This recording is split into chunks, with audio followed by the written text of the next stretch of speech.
Et Jupiter, elle a une période, comme tous les astres. Une période, ça veut dire elle fait le tour du Soleil dans une année, 365 jours, point 24.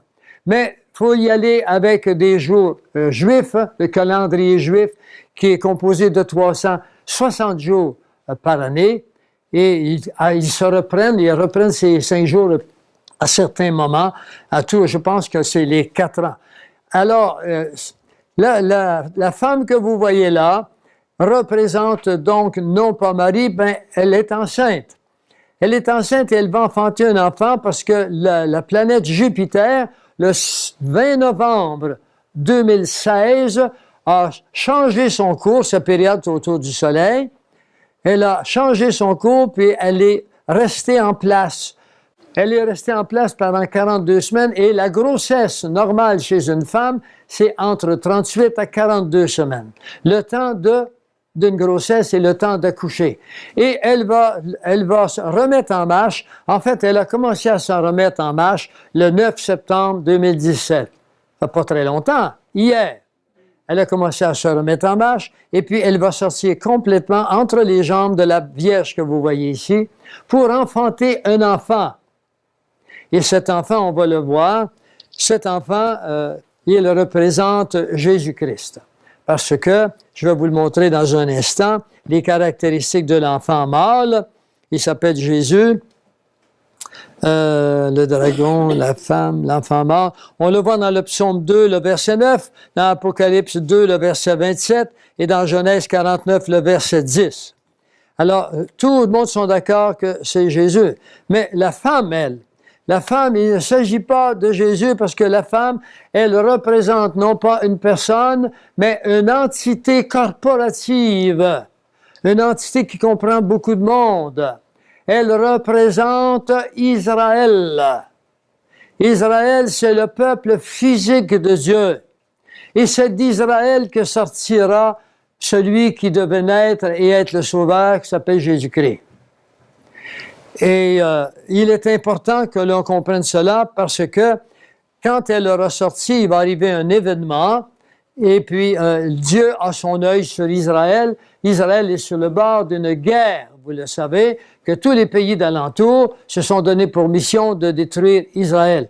Que va-t-il arriver? Dieu va intervenir d'une façon ou d'une autre, mais on sait qu'Israël va entrer en guerre avec ses voisins et qui vont même être envahis. Pourquoi est-ce que ça arrive? Parce que Israël est un peuple à la nuque raide. Israël n'a pas encore accepté son Messie. Il est laissé à lui-même. Comme chacun de nous, nous sommes laissés à nous-mêmes si on pense qu'on peut se défendre dans cette vie remplie de hasards, de coïncidences, remplie d'entités puissantes qui veulent nous détruire. Dans Jean 10, il est marqué quoi? Il est marqué en parlant de Satan. Lui, il est venu pour tuer, déchirer et détruire. Satan veut détruire nos vies. Si vous n'avez pas de moyen de vous défendre contre Satan, vous serez attaqué toute votre vie et vous pouvez en mourir. Il y a des gens qui sont tués pas mal avant leur âge. Même si Dieu a une suprématie sur ces choses, il faut qu'on aille à Dieu pour demander sa protection de temps en temps. Elle est enveloppée du soleil. Quelle est la signification du soleil? La signification du soleil, c'est la gloire future ou la gloire bientôt que Dieu va donner au peuple d'Israël. Israël est parmi les nations depuis l'an 70 de notre ère. Et c'est un peuple, il n'y a aucun peuple sur la terre qui a autant souffert qu'Israël. Et maintenant, son temps à Israël, son temps de gloire est arrivé, mais le plus grand nombre d'Israël seront tués à la guerre qui vient. Un nombre seulement, une petite grappe va se convertir. On peut le voir dans Zacharie 12, le verset 10, il est marqué « Ils reconnaîtront celui qu'ils ont percé. » D'accord? Ils reconnaîtront celui qu'ils ont crucifié. Et là, ils vont se convertir et Dieu va intervenir immédiatement. Quand est-ce que cette guerre aura lieu? Il n'est pas facile de le savoir vraiment, mais il nous dit, c'est un signe. C'est un signe qui va se produire le 23 septembre. Est-ce que le signe correspond immédiatement à des circonstances, à des situations terrestres? Je ne le sais pas. des grands nombres de personnes se préparent en tous les cas. Il y a un grand nombre de personnes qui croient que l'enlèvement de l'Église va se faire à ce moment-là. Pourquoi? Parce que l'enfant qui sort, c'est un enfant qu'on appelle l'enfant mort, qui s'appelle Jésus, mais le Jésus qui sort ici n'est pas le Jésus qui est né. C'est le Jésus qui a en lui tous ceux qui croient en lui, c'est-à-dire tous les chrétiens qui sont en lui. Il est marqué quelque part, je l'ai marqué ici, le mot Emmanuel, Dieu est en nous et nous en lui. Vous le voyez dans le Jean chapitre 15, vous en moi et moi en lui. Et cet enfant qui sort contient l'Église de Jésus-Christ, c'est-à-dire ceux qui sont sauvés. Et il dit que l'enfant mâle monta vers le ciel. Et ça, c'est là que se fait l'enlèvement. L'enlèvement se fait avant les grands problèmes qui viennent sur notre planète. On va changer de... Je ne voulais pas avoir l'air trop vieux, mais...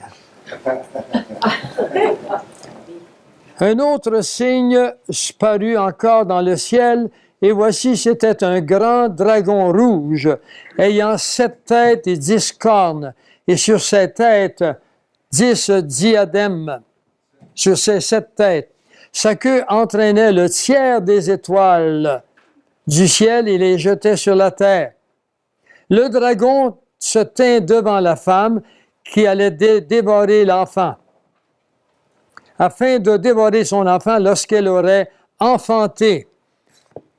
Alors, évidemment, on sait qu'Israël a connu tous les problèmes possibles. Lorsque Jésus est arrivé, le Hérode a fait tuer tous les enfants de 2 ans, voulant être certain qu'il, dans ces enfants de 2 ans, celui qui allait naître, ce sont les mages qui l'ont averti qu'il y avait un roi qui était né. Alors Hérode a fait tuer tous les enfants parce qu'il ne voulait pas être remplacé. Et tout au cours de l'existence des Juifs, ils ont été en guerre constamment contre les autres pays. Quand ils se tournaient vers le Seigneur leur envoyait de l'aide, les délivrait et ils retournaient aux dieux païens, le dieu Baal et d'autres. À ce moment-là, le Seigneur les abandonnait et ils étaient aux prises avec les dieux païens et avec des guerres pour les exterminer. Israël est encore la même chose. Tout le monde veut l'exterminer. Pourquoi? Parce qu'il y avait une mission spéciale. Quelle était la mission d'Israël? De faire amener la connaissance de Dieu aux nations. Les nations, c'est nous. Ils ne l'ont pas fait. Ils l'ont gardé pour eux. Ça leur coûte cher. Mais on est tous appelés aussi, en tant que chrétiens. Si le monde est devenu païen, c'est parce que les chrétiens ont joué au silence. Si tout le monde parlait, eh bien, la connaissance se répandrait. C'est à nous à le faire. Dieu n'a pas choisi les anges de le faire. Il a choisi nous de le faire. Il faut le faire. L'archange Michel qu'on a vu tantôt est associé avec la planète Mercure, Jésus avec Vénus, l'étoile du matin. Alors, les versets 5 que nous venons de voir montrent son enfant qui est enlevé vers Dieu, le verset 5. Les versets 5 et 10 sont très importants, mais au préalable, le verset 4 nous dit « Sa queue entraînait le tiers des étoiles du ciel ». Alors, oui, le tiers des anges déchus ont été jetés en dehors des lieux célestes. Ils sont venus sur la terre ou peut-être ailleurs aussi. Le dragon se tint devant la femme, ça veut dire que Satan a voulu dévorer l'Église, a voulu dévorer Jésus, mais l'Église également. L'Église a toujours été en souffrance. Une Église qui n'est pas en souffrance, c'est une Église qui se tait. C'est une Église qui ne parle plus. Savez-vous que la majorité des chrétiens, en fait, ceux qui se disent chrétiens, ne disent même pas les grâces une fois par mois avant de manger? Mais c'est parce qu'on a perdu le contact avec la vie chrétienne. On est des soi-disant chrétiens. Mais quand Jésus va revenir, il ne vient pas pour sauver, il vient pour juger. Et le jugement sera terrible. Ce matin, moi, ce que je veux faire avec vous, c'est vous exempter du jugement. Je connais un avocat extraordinaire qui va vous aider à éviter le jugement du juge juste. Elle enfante un fils qui doit paître les nations. Alors, on voit que c'est Jésus, il est marqué partout, va paître les nations avec une verge de fer. Et son enfant fut enlevé vers Dieu et vers son trône. Et là, c'est là que nous sommes enlevés avec lui vers le trône de Dieu. C'est le temps de l'enlèvement. Quand l'enfant mort sort d'entre les deux jambes, et ça peut se faire le 23 septembre. Et c'est à cause de ça que il y a beaucoup d'enseignements aux États-Unis. Et même les Juifs croient que leur Messie arrive le 23 septembre. Ils ont la même lecture que nous. Mais nous, ce n'est pas un Messie militaire qui s'en vient nous délivrer, c'est un Messie spirituel qui est à la fois physique, parce que nos corps vont rester physiques, et qui nous enlève par le phénomène du changement de dimension. Ensuite, elle enfanta un fils voilà, le verset 6, « Et la femme s'enfuit dans le désert, où elle avait un lieu préparé par Dieu, afin qu'elle y fût nourrie pendant 1260 jours. » Il y a énormément de choses ici. Alors, on voit que la femme, est-ce que si c'était Marie, la Vierge Marie, est-ce qu'elle s'en irait au désert? Elle est supposée d'être partie au ciel, ce qu'on appelle l'ascension. Il n'y a aucun verset biblique qui nous parle de l'ascension de Marie. Au contraire, dans le chapitre 1 de Luc, dans Luc 1, le verset 46, elle nous dit « Le Seigneur, mon sauveur », donc elle a eu besoin d'un sauveur, a dédaigné jeter ses regards sur la bassesse de sa servante.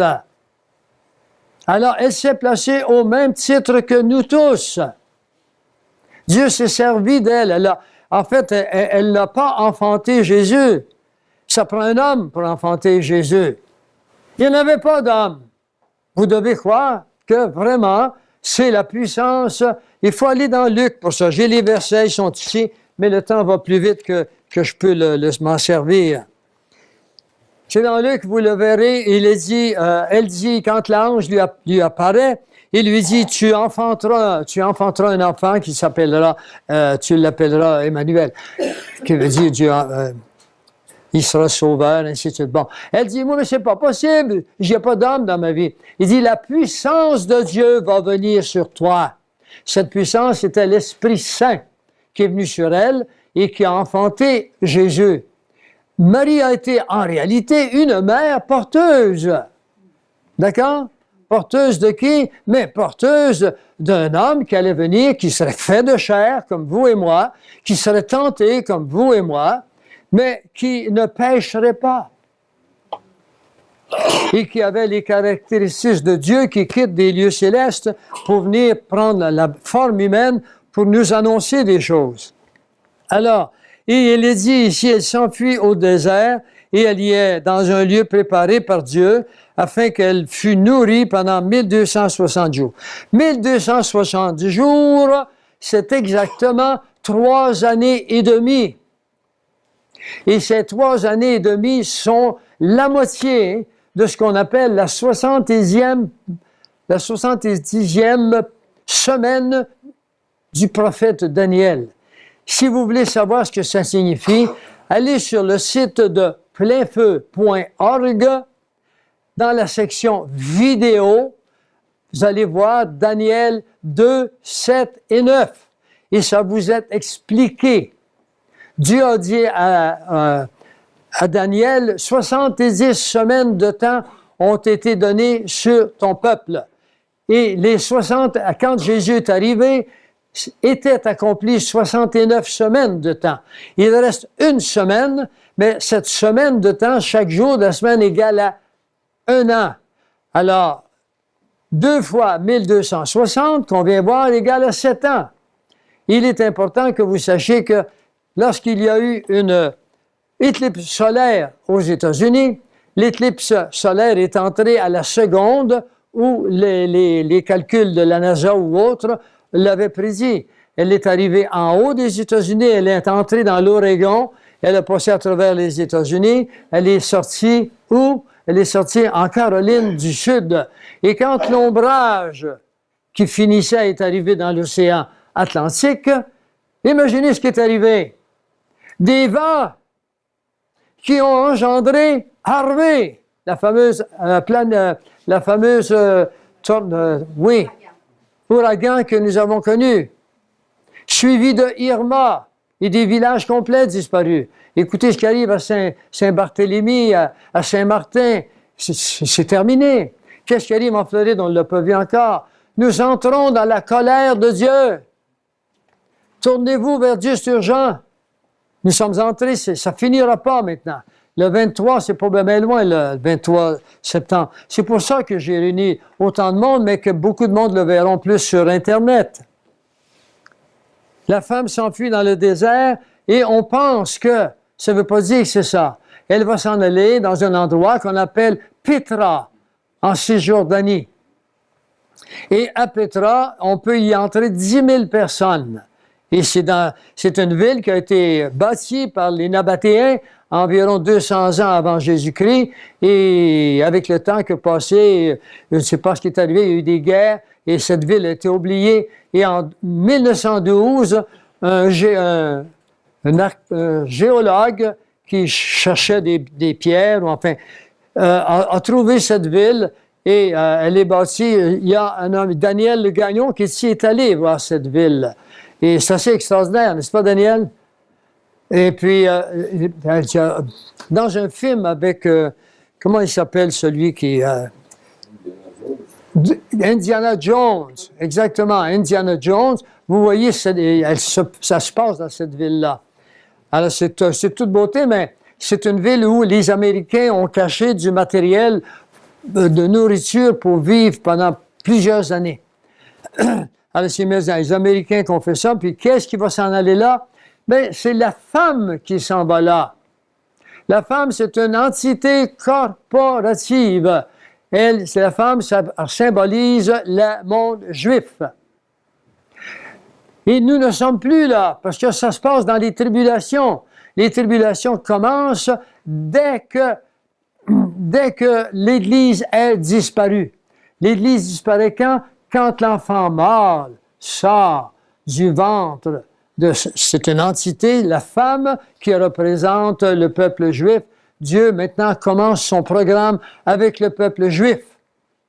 Et il finit son programme avec l'Église. C'est qui l'Église? Il faut que vous compreniez ça.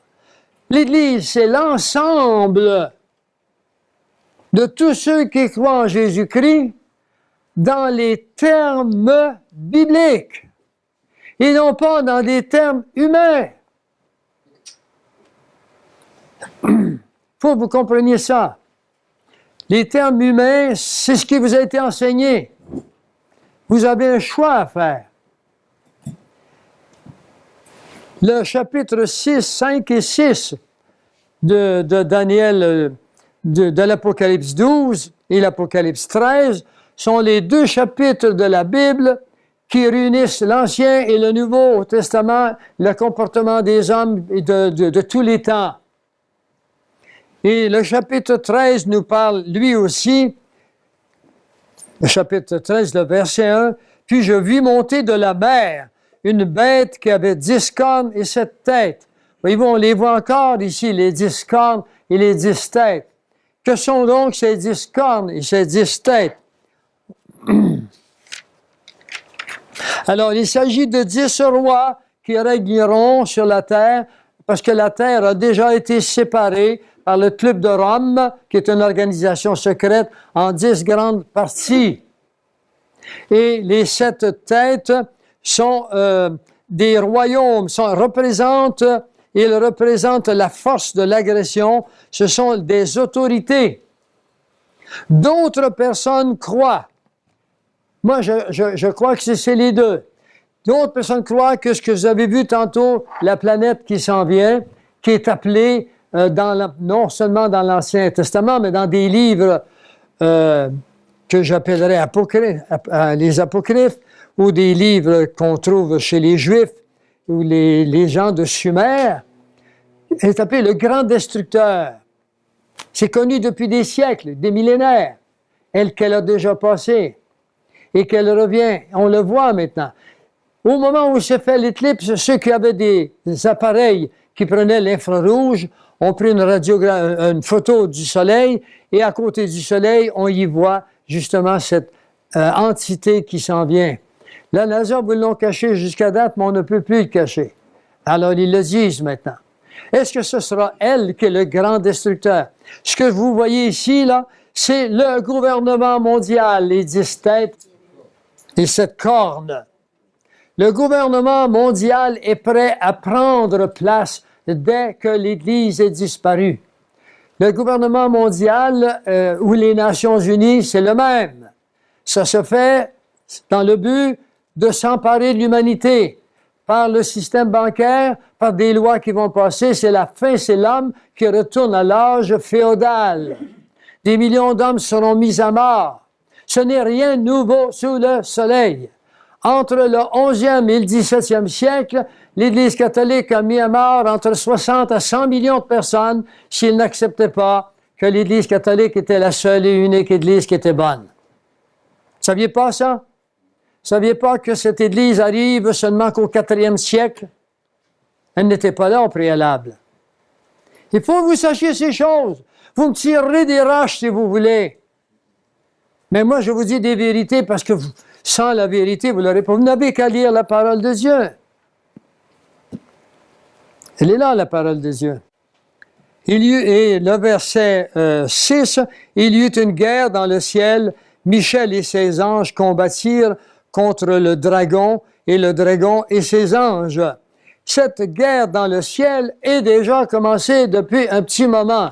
J'ai chez moi des vidéos prises par des satellites de la NASA qui nous montrent des ovnis qui sont autour de la Terre et on voit que ces ovnis se battent entre eux. On en voit partir à grande vitesse, une autre qui les parcourt. Puis quand elle arrive au bout de la Terre, elle revient, elle est partie ailleurs. C'est une guerre spirituelle et une guerre physique. Si vous n'avez jamais vu d'ovnis, dites-vous là que je vous compte pas de mensonges. J'en ai vu 3 fois. Et allez sur Google puis marquez le mot ovni, ils vont vous en montrer à volonté. Et les ovnis sont faits avec un matériel qu'on ne connaît pas.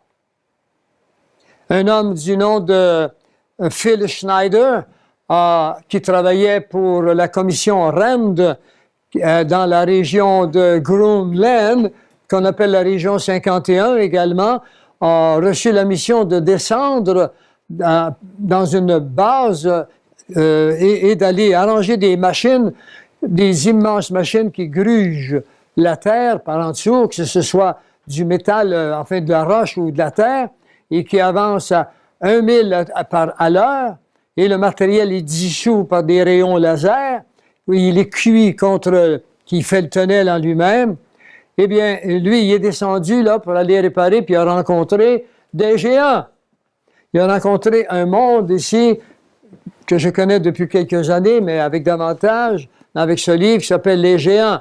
Et ces géants mesuraient quelque part entre 12 à 36 pieds. Ceux qu'il a rencontrés lui mesuraient entre 10 à 11 pieds.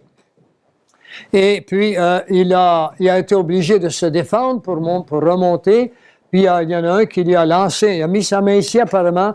Il y a un rayon qui est parti, un rayon laser, je suppose, qui lui a coupé les doigts de la main et puis qui lui a coupé, comme magané d'autres tissus de son corps. Et quand il est remonté en surface, il a passé le reste de sa vie à donner des conférences comme je le fais et à se cacher à tous les 3 mois, changer d'appartement parce que la CIA voulait le tuer.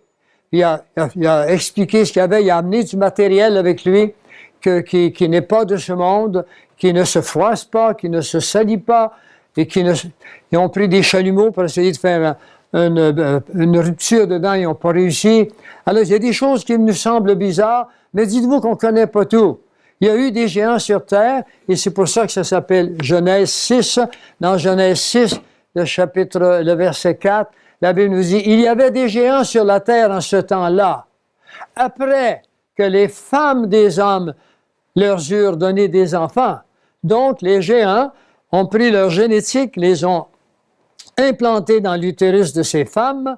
On ne sait comment, puisqu'ils n'avaient pas une anatomie plausible, mais les premiers qui sont arrivés avaient des corps qu'ils pouvaient modifiés à volonté. On appelle ça des shifters.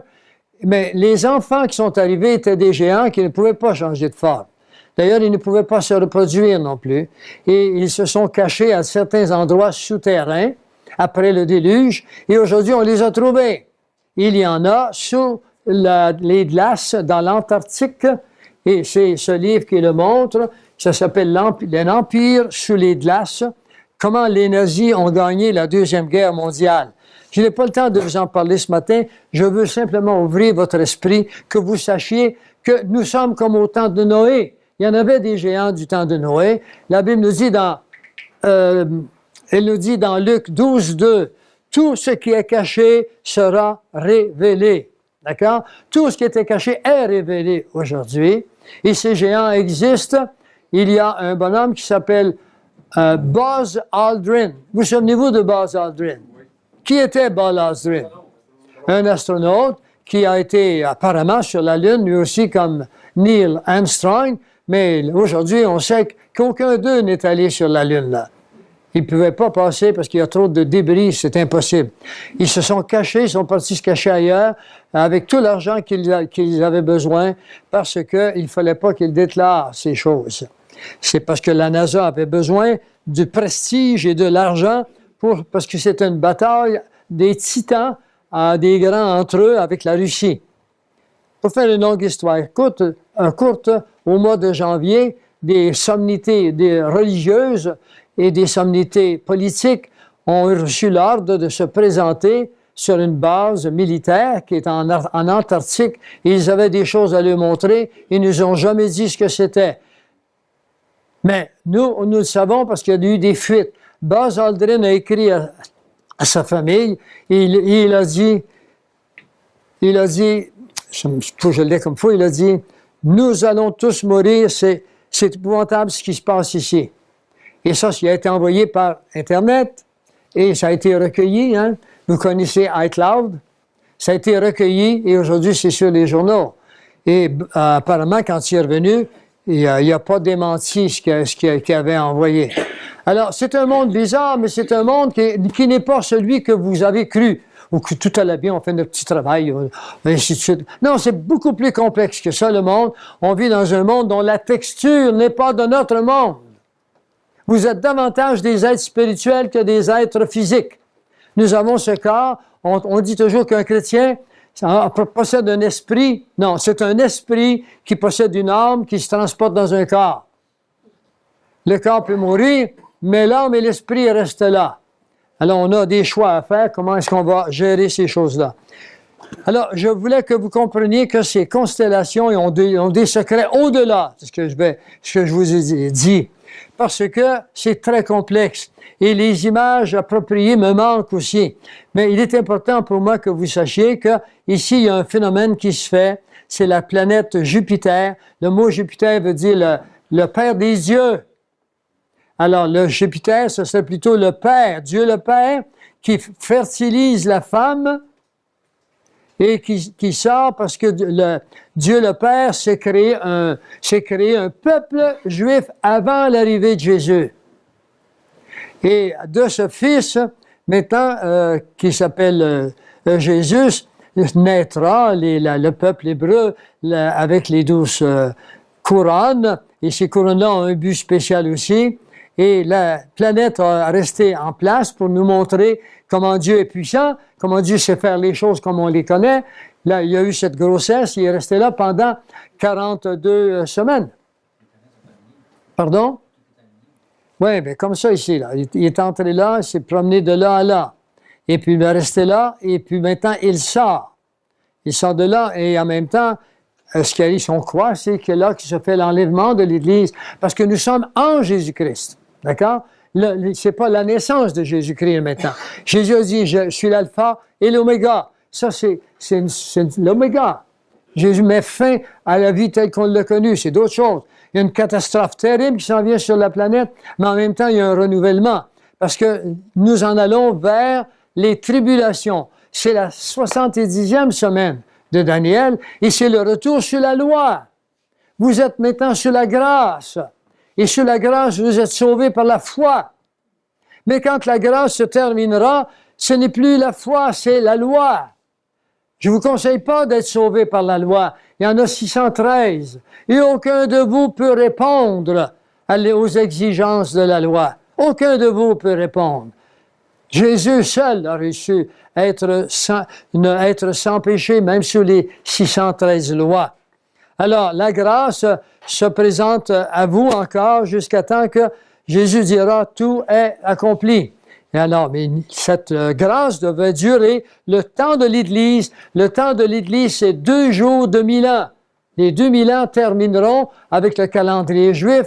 Le 23 septembre, on tombera en l'an 5778, alors que nous sommes maintenant en l'an 5777. C'est des choses que je vais vous parler maintenant. Alors, je ne vous en donne pas davantage sur les constellations. Je ne veux pas vous embêter. Vous pouvez faire des recherches. Il y en a plein sur les sites Google. Il y en a un qui s'appelle Revealed. Si vous parlez anglais un peu, cliquez Reveal, R-E-V-E-A-L-E-D, révéler. Et vous allez voir plein de choses qui sont là. Alors, pourquoi est-ce qu'on doit étudier la prophétie, étudier la Bible? Parce que 25 à 40% de la Bible contiennent des prophéties. Alors, je veux vous parler des chiffres, des mathématiques maintenant. Vous avez le chiffre 120. La Bible fonctionne avec des chiffres. Dieu accomplit ses plans avec Israël avec des chiffres, des périodes de temps, afin qu'on reconnaisse que c'est lui qui fait des choses. Autrement, on pense que c'est nous ou n'importe quoi. La Bible nous parle souvent des chiffres, des nombres de 120. Elle nous parle des nombres de 100, des nombres de 70, de 33, de 50, de 40. Alors, les 120, c'est une période d'attente. Le temps, par exemple, entre l'avertissement de Dieu et le déluge. Dieu avertit du déluge 120 ans. Noé a mis 120 ans pour bâtir l'arche. Et Dieu a attendu 120 ans. Et Noé était un prédicateur, mais sa prédication était dans le vide. Quand le déluge est venu, les gens ont voulu qu'on cognait à la porte et ont voulu rentrer, mais il était trop tard. Dieu ne les a pas laissés rentrer. Pourquoi? Parce qu'ils n'ont pas voulu obéir. Ensuite, il y a des nombres de 100. Le 100, c'est les années d'esclavage des générations d'Hébreux, servant d'esclaves en Égypte. On le voit dans Genèse 15, les dates, les versets sont là. 70. 70, c'est la durée de vie normale, la vie naturelle dans la Bible. Et c'est 70 ans. Et elle nous dit 10 de plus et c'est de l'orgueil.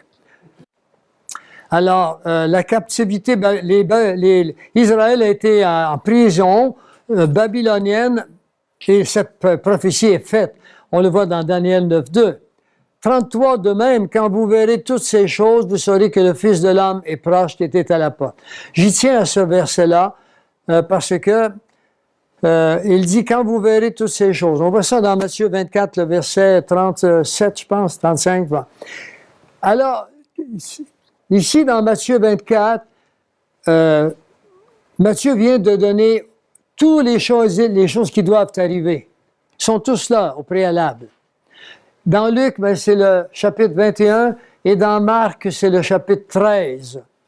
Et qu'est-ce qui arrive, c'est que, au bout de tout ça, il dit, quand vous verrez toutes ces choses, il dit, levez la tête, votre délivrance est proche. Permettez-moi de vous dire qu'à partir du 23, tout sera réalisé. Il n'y aura plus de prophéties qui nous seront inconnues. Alors, c'est pour ça que, autrement dit, après l'enlèvement, la délivrance, l'enlèvement, c'est la délivrance. Et ce n'est pas pour le peuple hébreu. Le peuple hébreu, s'il veut être délivré, doit se convertir, lui aussi, à Jésus-Christ, comme vous et moi l'avons fait. Parce que lui, il vit dans un monde physique avec des lois. Alors que nous vivons sur la grâce. Est-ce que ça veut dire qu'on ne transgresse pas les lois? Non, on les transgresse autant qu'eux. Mais seulement qu'on a un sauveur qui a payé le coût pour toutes les lois que nous avons transgressées, les lois que nous transgressons et les lois que nous allons transgresser sont déjà pardonnées d'avance parce qu'on a cru au Sauveur. Il savait très bien qu'on était incapable de réaliser les exigences de Dieu. Alors, il est venu à notre place. C'est ça que le christianisme, c'est de croire dans le plan de Dieu et non pas dans nos plans. Si vous croyez, comme bien des gens le disent, je vais me sauver moi-même ou je vais faire des bonnes œuvres. Nous ne sommes pas sauvés par les œuvres. Ça n'a rien à voir avec le salut. Mais Dieu n'a rien contre les bonnes œuvres. Il dit même que vos bonnes œuvres soient connues. On a fait des bonnes œuvres parce qu'on est sauvé et non pour nous sauver. Ici vient de tomber l'orgueil. Ben, avant de mourir, il faut donner 100 000 piastres au curé, moi, man. Il va m'envoyer. Bon, aller au purgatoire une couple de jours. L'Église catholique, il y a 20 ans, nous ont mis là, dans les oreilles qu'il y avait un purgatoire pendant des siècles. Et là, il y a 20 ans, ils ont dit, il n'y a pas de purgatoire. Et là, le pape a décidé qu'il n'y a même pas d'enfer. Et puis là, il a décidé dernièrement qu'ils n'avaient même pas besoin de Jésus-Christ pour vous sauver. Tout le monde, il est beau. Là, il y a quelques semaines, il a réuni toutes les religions du monde. Puis il a dit, on s'aime, c'est de s'aimer qui est important. Puis au mois d'octobre, tous les catholiques devront accepter que l'Église catholique reconnaît comme étant membre du catholicisme les judaïsmes et l'islam. Vous allez l'entendre parler au mois d'octobre. Il l'a déclaré, ça fait 2 semaines. Quand je vois ça, mais les oreilles me font ça de même. C'est épouvantable. Les cardinaux, même s'ils sont... Les cardinaux, là-bas, veulent le mettre dehors, hein? Ils n'en veulent plus, là, parce que lui, c'est... Je vais vous dire qui est ce pape, c'est le faux prophète d'Apocalypse 20. Dans Apocalypse 20, il y a un antéchrist puis un faux prophète. C'est lui, le faux prophète, c'est un jésuite. Un jésuite, il n'est pas supposé d'aller plus loin dans la prêtrise qu'un prêtre séculier. Lui, il est devenu un monseigneur, puis à un moment donné, il est devenu pape. Ça, c'est arrangé par en arrière. C'est des choses qu'il faut que vous sachiez, mais je vous l'ai dit, je sais qu'il y en a qui vont m'en vouloir, mais allez vérifier. J'ai passé ma vie à vérifier, ça coûte cher à vérifier. Je vous les donne gratuitement. Gratuitement. Il n'y a aucun verset dans la Bible où on met le mot prêtre dans le Nouveau Testament. Il n'y en a pas. C'est fini. La prêtrise a été, non pas abolie, accomplie par Jésus sur la croix. Il a accompli la loi.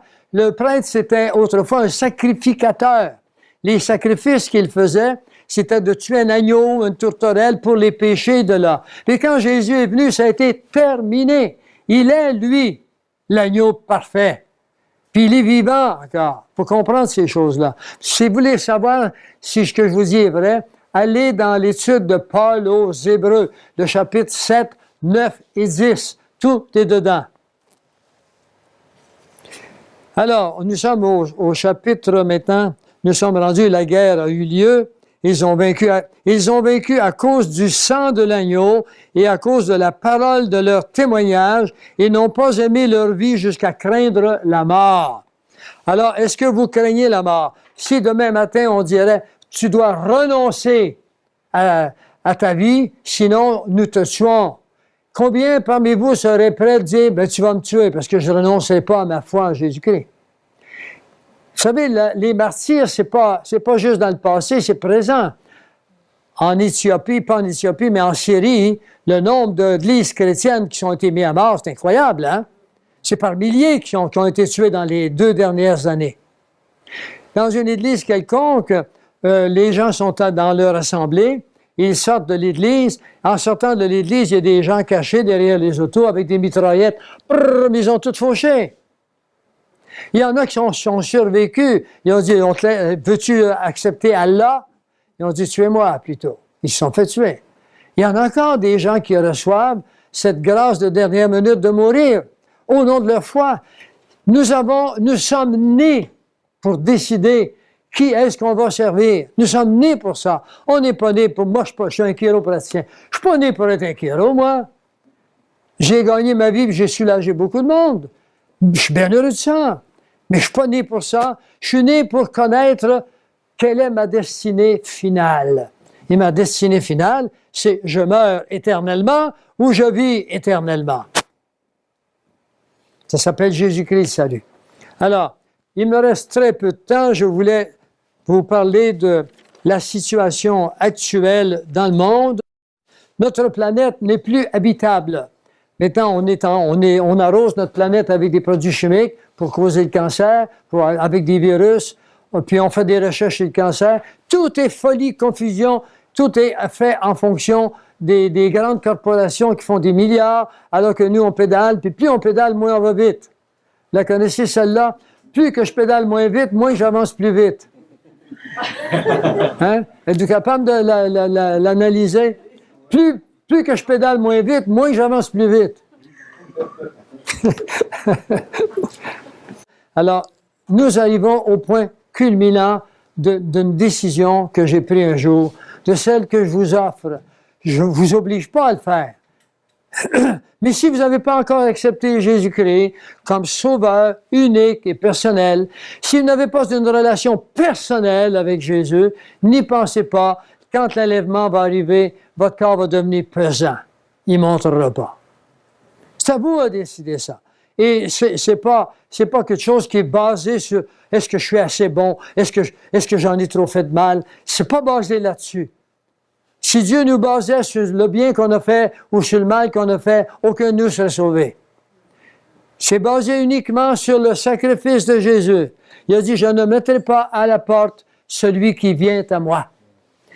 Il y a quelque chose que je veux vous montrer. C'est dans Romains 5. Dans Romains 5, il dit, quand une phrase commence par « c'est pourquoi », vous comprenez qu'il y a quelque chose qui a eu lieu avant. Alors, prenez le verset, puis allez-y où est-ce que ça a eu lieu avant. Il est marqué « c'est pourquoi, comme par un seul homme, le péché est entré dans le monde. » Oui, par Adam et Ève. Par un seul homme, le péché est entré dans le monde. Et par le péché est entrée la mort. Parce que le péché, c'est la mort. Et la mort de l'âme, c'est la mort spirituelle. Pourquoi est-ce que c'est la mort? Parce que l'homme devient séparé de Dieu. Adam et Ève vivaient heureux dans le paradis terrestre. Mais il y a quelqu'un qui est allé les voir, puis il leur a dit, si tu m'écoutes, si tu écoutes mon discours, ben tu vas devenir comme Dieu. Oui, mais Dieu nous a dit de pas t'écouter. Mais il a dit ça parce qu'il pense que si tu m'écoutes, tu vas devenir comme lui. Alors, il les a séduits. Il a séduit Ève, premièrement. Et ensuite, Adam a suivi. Là, j'en passe, là, parce que c'est une étude complète. Alors, par un seul homme, le péché est entré dans le monde, et qu'ainsi la mort s'est étendue sur tous les hommes. Alors, tous les hommes qui allaient venir d'Adam et Ève, chez vous et moi et toutes les générations passées, nous avons hérité d'une génétique qui a été modifiée après le péché. Comment a-t-elle été modifiée? Eh bien, Dieu a dit, ils ne vivront plus désormais que 120 ans. Il a changé notre ADN. Parce que si l'homme avait vécu 1000 ans, méchant comme il était devenu, il n'y aurait pas eu de place pour l'arrivée d'aucun autre homme. L'homme est voleur, menteur, tueur, tout ce que vous pouvez vouloir. L'homme, c'est vous et moi. C'est parce qu'on a reçu une bonne éducation qu'on ne tue pas. Une bonne éducation qu'on ne vole pas.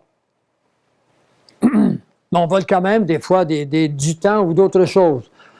Enfin, Romains 3, 23, et ça c'est le verset, ces deux derniers versets, ça c'est de la compréhension pour moi, parce que j'ai un esprit plutôt scientifique, alors j'aime à comprendre les choses.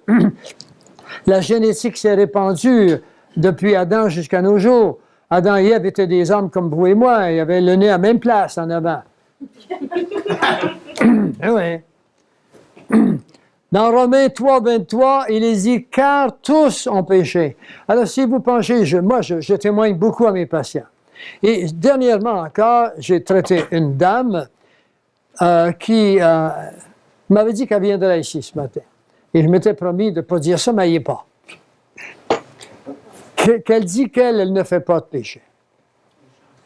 Elle n'en fait pas de péché parce qu'elle est toujours en relation avec son Créateur. Bon, mais je ne ris pas d'elle. Elle a été séduite. C'est ce qu'on appelle le nouvel âge. Et le nouvel âge, c'est la religion des grands de ce monde. Alors, tous ont péché et ils sont privés de la gloire de Dieu. Qu'est-ce que ça veut dire, ça, privé de la gloire de Dieu? Pardon?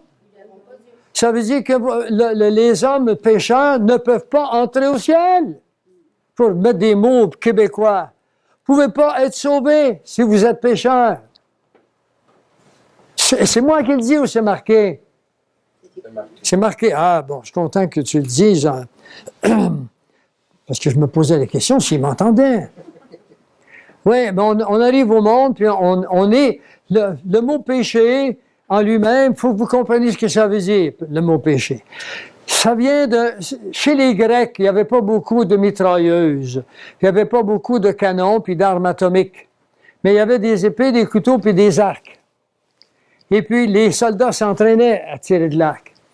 Et quand ils manquaient la cible, bon, ils utilisaient le mot peccare. Ça veut dire t'as manqué ta cible. Alors, péché, ça veut dire manquer la cible. C'est tout. C'est ça que ça veut dire. On a tiré, on a fait des choses à la mauvaise place, au mauvais moment. En tout cas, on le regrette, mais ça ne change rien, on pêche encore. Et puis, il faut que vous compreniez quelque chose, vous ne pouvez pas ne pas pécher. Pourquoi? Parce que toute notre nature est pécheresse. Vous allez sortir d'ici, là, vous allez voir le beau soleil, il y en a qui vont laisser à la plage, d'autres vont, je ne sais pas moi, vous allez voir, toutes vos bébites vont se remettre à fonctionner. Ah, il nous en a compté des belles, lui, un matin, hein? Parce que l'imagination fait toutes ces choses. C'est comme ça qu'on est fait, on est des petits êtres fragiles. Et sans l'Esprit de Dieu qui vient sur nous, pour sceller à l'intérieur de nous ces connaissances, ces réalités, pour les sceller dans nos cœurs, mais on ne tient pas le coup, on abandonne. Quand on est chrétien depuis des années et des années à travers les difficultés, sachez-le, vous avez été scellés.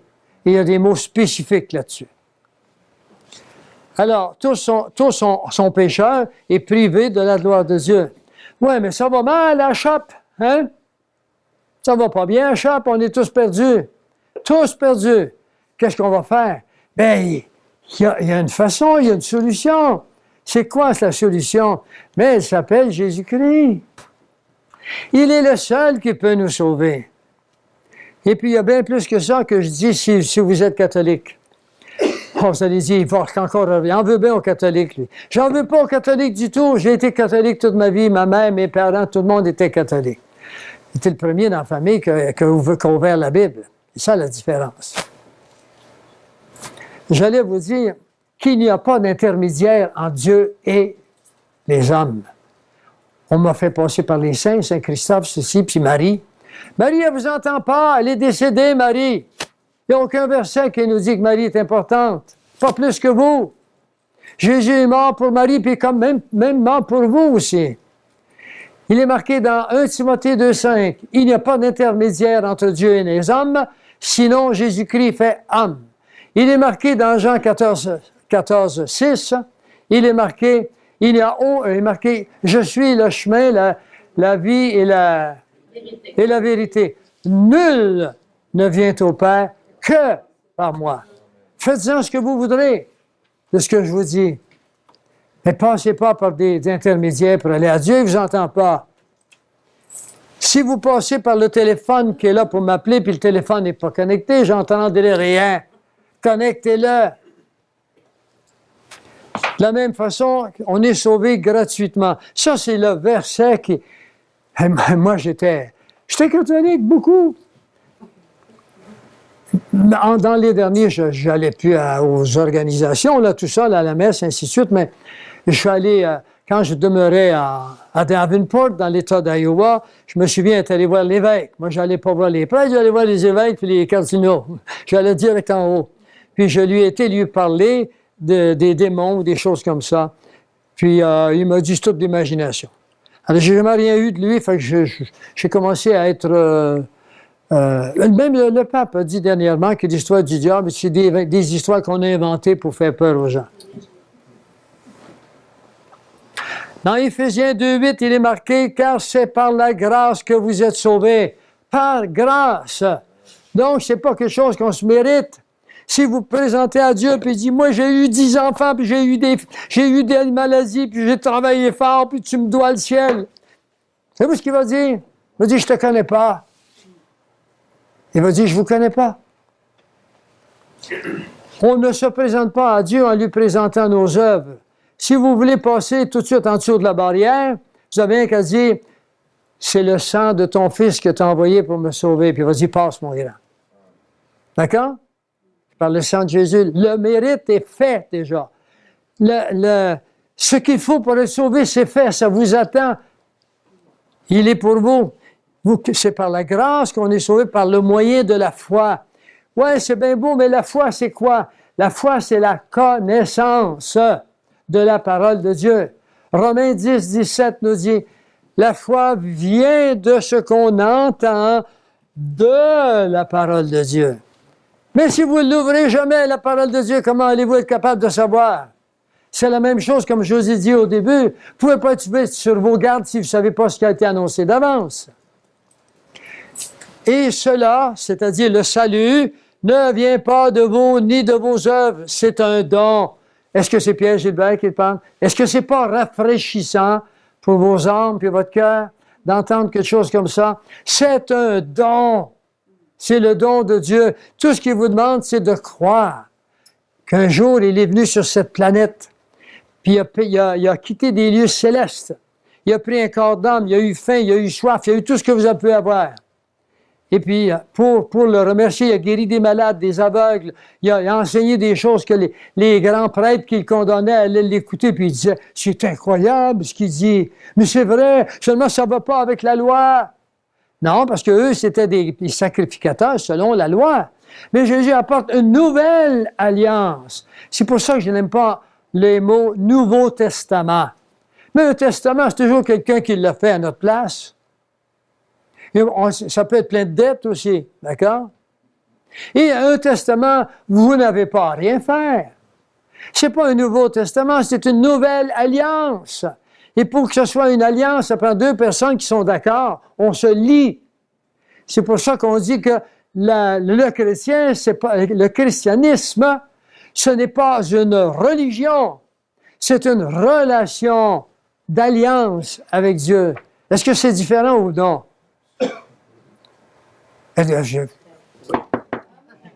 Allô? Est-ce que c'est différent ou pas?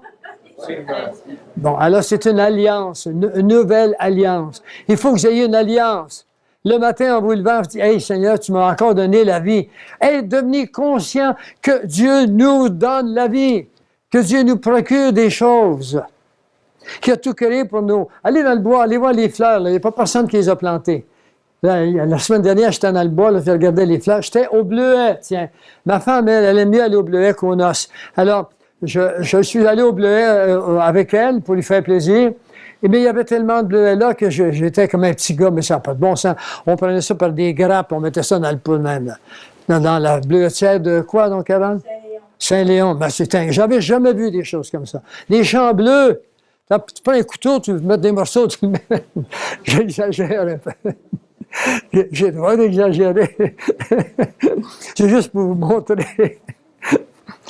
Et puis, mais je disais, mais des bleuets, c'est naturel. Il y a des fleurs qui sont là. Il n'y a personne qui est venu les planter. Nous avons un Dieu qui est bon. Il a créé des belles choses. Le soleil, il est là depuis des siècles. Quand il n'y a pas de nuages, il est là en arrière. Hein? Puis il maintient cette nature avec des mathématiques très précises. La main de Dieu est là. S'il tient toute chose dans ses mains comme ça, il peut me tenir aussi. Et ça, c'est merveilleux. Je connaissais ce gars-là. Il demande pas mieux, viens à moi. Mais viens à moi avec la façon que je te demande de venir. Viens pas à moi en orgueilleux. Hey, moi, je connais le curé, vous allez voir, il en laissé des sous, même. Il va faire du bien aux pauvres. Puis moi, je m'occupe de rien, mais je vais y laisser. Ou bien au pasteur, hein. Je connais le pasteur, mon garçon m'en a parlé. Moi, il fait prendre des belles vacances, il est fatigué. Ça ne change rien avec votre relation avec Dieu. Ça n'a rien à voir. C'est personnel. C'est personnel, votre relation, mais même si c'est personnel, c'est basé sur la même base. Pourquoi les chrétiens se reconnaissent-ils partout? Parce que notre base de foi de connaissance, de compréhension, elle est la même. Elle est basée sur la même parole de Dieu. C'est ça qui fait la différence. Les premières fois, j'allais donner des conférences en Europe. Le dimanche, j'allais dans des assemblées chrétiennes. Mais j'avais l'impression que j'étais chez moi. C'était pareil comme nos assemblées. On comprend la parole de Dieu, on lit la parole de Dieu, on fait des enseignements qui sont faits en fonction. Et c'est toujours merveilleux, c'est toujours extraordinaire, parce que la parole de Dieu est vivante. Alors je vous conseille de penser à ces choses fortement avant que les géants nous viennent ici. Et puis que, non, faites-vous-en pas, ils n'auront pas le temps. Dieu a tout programmé pour son assemblée, l'Église. Cela étant dit, je vais faire une prière. Vous aimez prier? Oui. Je vais faire une prière. Et dans cette prière, il y aura tout ce qu'il faut pour que vous puissiez prendre une décision ce matin. Vous n'êtes pas obligé de lever la main comme ça se fait dans beaucoup d'églises ou ailleurs. Vous n'êtes pas obligé de lever la main. Si vous êtes d'accord avec ce que je vais dire, je vais le dire en fonction de la parole de Dieu, vous direz dans votre cœur, vous direz « Amen ». Si vous voulez le dire fort, vous êtes beau, vous êtes capable de le dire fort, dites-le. Ça ne me dérange pas du tout et Dieu non plus. Alors Seigneur, je viens à toi ce matin dans le nom de Jésus. Je sais, Seigneur, que tu es venu dans ce monde parce que tu avais créé ce monde pour toi. Et ce monde, Seigneur, à la fin des siècles, nous qui avons la connaissance, nous t'avons négligé. Nous avons cru, Seigneur, que nous puissions être amenés dans ce paradis que tu as préparé pour nous en faisant des actions, en faisant des œuvres, en s'occupant de nos choses. Seigneur, ce n'est pas cela. Tu as compris, j'ai compris ce matin que toi, tu es un Dieu de relations et tu veux que je sois heureux, que j'ai une foi qui soit incomparable, basée sur ce que tu as dit. Toi qui as créé tout ce qui existe. Tu as pris la peine de venir dans ce monde, moi, petite molécule, pour venir me sauver. Non que tu aies besoin de moi, mais tu veux me faire participer à ce grand univers que tu as créé. Tu veux me montrer comment tu nous aimais et comment tu as un bonheur incontestable et incomparable. Seigneur, j'avoue que je suis pécheur. J'avoue, Seigneur, que j'ai pensé à moi dans ce monde plus qu'à rien d'autre. J'avoue que j'ai de l'orgueil. J'avoue que, Seigneur, que je fais marcher les choses en fonction de ce que je pense. Seigneur, j'ai négligé beaucoup de choses. Je ne connais pas toutes choses, mais je te demande de me pardonner. Je me base sur ta parole. Tu as dit que tu pardonnerais à celui qui te demanderait pardon pour ce qu'il est devenu, c'est-à-dire nous sommes pécheurs de nature. Je te demande pardon sincèrement de tous mes fautes passées, mes fautes présentes, futures. Donne-moi, Seigneur, cette capacité, cette curiosité de comprendre, de connaître ta parole. Même si je n'ai pas le temps de toute la comprendre, de savoir que tu es venu pour me sauver et que si je crois dans ton sang répandu pour moi en tant qu'individu, je sais que je serai sauvé parce que c'est ta promesse. Je t'ai prié dans le nom de Jésus. Si vous avez fait cette prière sincère dans vos cœurs, sachez que Dieu vous a entendu. Mais ne le quittez pas, hein? Dites pas demain matin, je continue, je fais la même vie que je faisais. Fayez une vie consacrée. Consacrez-vous au Seigneur. Cela étant dit, merci d'être venu et vous trouverez tout ceci sur plein feu dans quelques jours.